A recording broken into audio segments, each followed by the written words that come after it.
čekaj samo malo.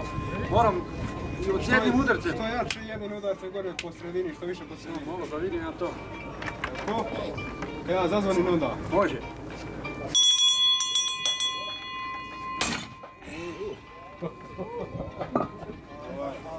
Dobar. Ajde, sad ćemo vidjeti da je dobar. Kako se ga napravili? Ako trebaš čošću ti ja. Sad kad znam, sad... Na dnevnicu, tamo meni da ja sjedi. Treba ga šarlapi se zna zalijepiti. Dobro, znači zalijepio sam. Znači dobar je. Dobar udarac. Ništa, još jednoga ću za tebe, može? Kad sam već tu, sad znam kako tučem, nisam znao kako sjeda Čekić. Joj meni, ti si ko dijete. Nemoj ti meni kod dijete. Ovo je biznis dogovaramo.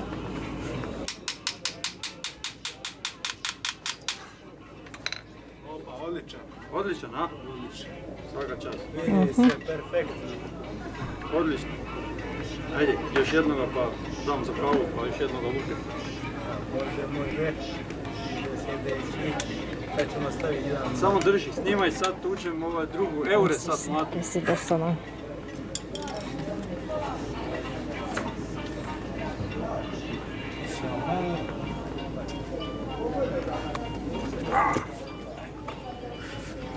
Sad ćemo staviti mali.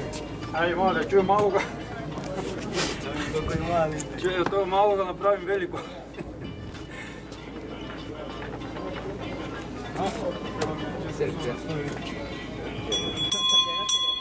Aha, samo ga spusti dolje.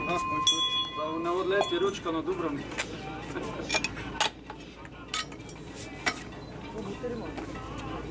Može.